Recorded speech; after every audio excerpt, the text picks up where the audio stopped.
ভালোবাসা কখনো শব্দে ধরা যায় না, কখনো চোখের নীরবতায় গলে যায়।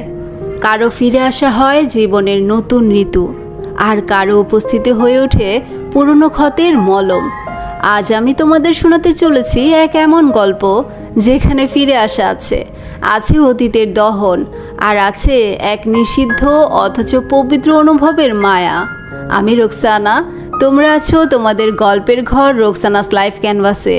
আজ আমি পাঠ করব তোমাদের সবার কাঙ্ক্ষিত উপন্যাস সালমা চৌধুরীর লেখা আমৃত্যু ভালোবাসি তোকে এর প্রথম পর্ব। চলো ডুবে যাই এক ভালোবাসার গভীর গল্পে, যেখানে প্রতিটি নিঃশ্বাসে লুকিয়ে আছে অতীতের গোপন কথা। পর্ব 1। 7 বছর পর বাড়ি ফিরছে খান বংশের বড় ছেলে সাজ্জাদুল খান আবির। বাড়ি ফিরছে বলে ভুল হবে, বিদেশ থেকে দেশে ফিরছে আবির। এই 7 বছরে খান বাড়িতে ঘটে গেছে অনেক ঘটনা, যার সাথে সশরীরে যুক্ত নেই আবির, তবে আত্মিকভাবে প্রতিটা ঘটনায় জড়িয়ে আছে সে। আবিরের বাবা চাচা 3 জন। আবিরের বাবা সবার বড়, নাম আলী আহমদ খান। তানভীরের বাবা মেজো, নাম মোজাম্মেল খান। ছোট চাচুর নাম ইকবাল খান। আবির তার বাবা মায়ের একমাত্র ছেলে। মেজো চাচা মানে মোজাম্মেল খানের এক ছেলে এক মেয়ে। ছেলের নাম তানভীর খান, মেয়ের নাম মাহদিবা খান মেঘ। ছোট চাচার এক মেয়ে এক ছেলে মিমা রাদি। এখনও তারা এলাকার যৌথ পরিবারগুলোর মধ্যে শ্রেষ্ঠ। বাড়ির সকলের প্রাণ যেন এক সুতোয় বাঁধা। 5 ভাই বোনের মধ্যে আবির সকলের চোখের মণি। আবিরের জন্মের পর তার বাবা মা দ্বিতীয় সন্তান নেওয়ার চিন্তাই করেননি। এইচএসসি পর্যন্ত সে বাড়িতেই ছিল, সবার নয়নের মণি। আবিরের চাঞ্চল্যে মেতে থাকতো খানবাড়ি। আচমকা যেন পরিবেশটা পাল্টে গিয়েছিল। 18 বছর বয়সে আবিরের হঠাৎ করে স্কলারশিপে বিদেশে পড়তে যাওয়া বাড়ির সকলের সাথে শারীরিকভাবে যেমন দূরত্ব বাড়িয়েছিল, তেমনি দূরত্ব বেড়েছে মানসিকতার। 7 বছর পূর্বে আবিরের সাথে বর্তমান আবিরের আকাশ পাতাল পার্থক্য। দেখেও যেন চেনার উপায় নেই।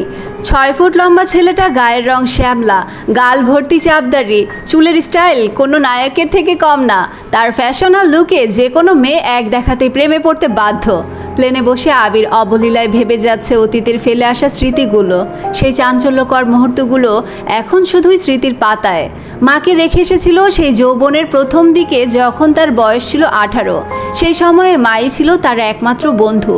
আজ সে 24 বছরের যুবক। এতগুলো বছরের একটা দিনও বাদ যায়নি যে মায়ের সাথে ফোনে কথা বলেনি সে। বাড়ির সকলের সাথেই মোটামুটি কথা বলার চেষ্টা করেছে। ছোটবেলার স্মৃতিগুলো ভাবতে ভাবতে নিজের দেশে পৌঁছে গিয়েছে আবির।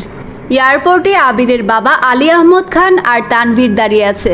তানভীর সম্পর্কে তার চাচাতো ভাই আর বয়সে 2 বছরের ছোট, কিন্তু দুজনের বেস্ট ফ্রেন্ড আর কলিজার বন্ধু।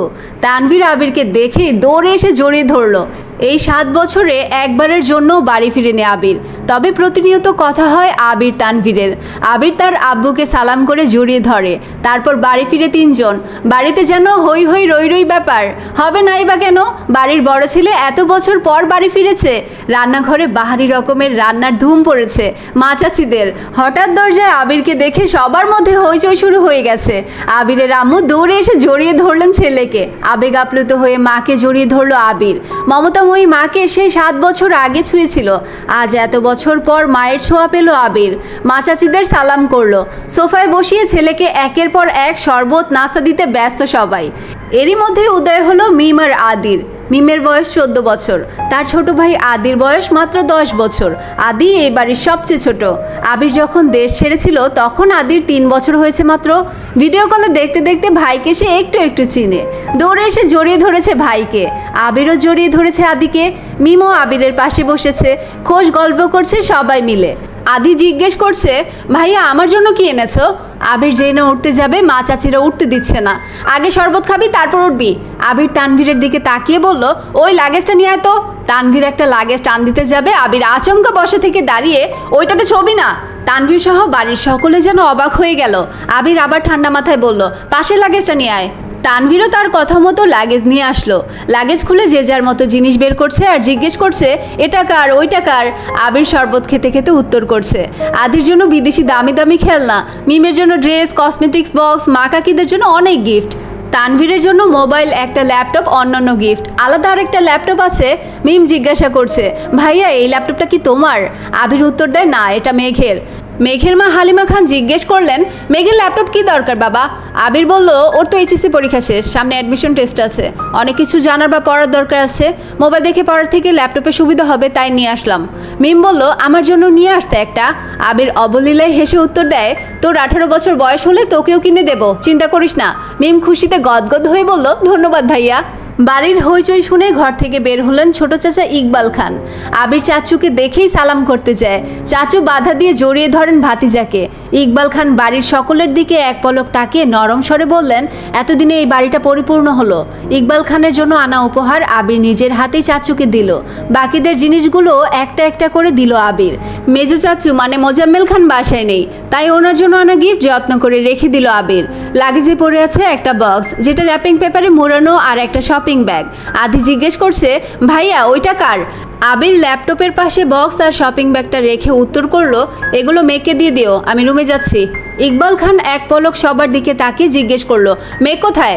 হালিমা খান উত্তর দিলেন, ও তো কোচিংয়ে গেছে, এতক্ষণে তো চলে আসার কথা। আবির বাকি দুইটা লাগেজ নিয়ে উঠতে চাচ্ছিল, হঠাৎ পিছন ফিরে মায়ের দিকে তাকিয়ে প্রশ্ন করলো, আমি কোন রুমে থাকবো? ছেলের এমন প্রশ্নের জন্য মা মালিহা খান হতভম্ব হয়ে পড়লেন। তাৎক্ষণিক স্বাভাবিক হয়ে উত্তর করলেন, তোর রুম তোরই আছে, আজ সকালে পরিষ্কার করা হয়েছে। আবির কোনো কথা না বলে দুই লাগেজ নিয়ে উঠতে গেলে তানভীর এগিয়ে আসে, আমায় দাও, আমি নিয়ে যাচ্ছি।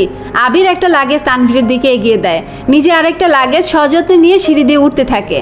ততক্ষণে দরজায় এসে উপস্থিত হয় এই বাড়ির বড় মেয়ে মাহদিবা খান মেঘ। মিম মেঘকে দেখে দৌড়ে এসে বলে, আপু আপু, আবির ভাই এসেছে। মেঘ সিঁড়ির দিকে তাকায়, লম্বা স্বাস্থ্যবান সুপুরুষ দেখিয়ে একজন হাতে লাগেজ নিয়ে সিঁড়ি দিয়ে উঠছে, শুধু পিছনটা দেখা যাচ্ছে। মেঘ ভিতরে ঢুকে সবার আগে গিফট দেখে এদিক সেদিক তাকায়। ততক্ষণে আবির নিজের রুমে চলে গিয়েছে। মেঘের মা হালিমা খান মেয়ের দিকে এগিয়ে এসে বলে, তোর জন্য গিফট এনেছে। মেঘ তাকিয়ে বলে, কি গিফট? সোফায় রাখা ল্যাপটপের দিকে চোখ পড়ে মেঘের, ছুটে যায় ল্যাপটপের কাছে, এটা কি আমার? মিম বলল, হ্যাঁ আপু, এটা তোমার, বক্সটা আর শপিং ব্যাগটাও তোমার। ল্যাপটপটা ঘুরিয়ে ফিরে দেখছে মেঘ, যেন আকাশ কুসুম কিছু পেয়ে গেছে। তারপর শপিং ব্যাগটা একটু খুলে দেখলো, দুটো ড্রেস মনে হচ্ছে। সে ল্যাপটপ আর বক্সগুলো নিয়ে রুমের দিকে চলে যায়। এই ছিল আমৃত্যু ভালোবাসি তোকে উপন্যাসের প্রথম পর্ব। কখনো কখনো ভালোবাসা আমাদের মুক্ত করে না, বরং চিরজীবন বন্দি করে রাখে কারো স্মৃতিতে। আবির আর মেঘের গল্পেও হয়তো ঠিক তেমনই কোনো বন্দিতে সুর বেজে উঠবে। যদি গল্পটা তোমার হৃদয়ে ছোঁয়া দেয়, তাহলে একটা লাইক, কমেন্ট আর শেয়ার করো। আর যারা এখনও সাবস্ক্রাইব করনি, অবশ্যই সাবস্ক্রাইব করে ফেলো রোকসানাস লাইফ ক্যানভাসে, কারণ এখানে প্রতিটি গল্প একটা অনুভূতির প্রতিধ্বনি। আবার ফিরে আসবো নতুন পর্ব নিয়ে। ততক্ষণ পর্যন্ত ভালো থেকো, সুস্থ থেকো। আল্লাহ হাফিজ।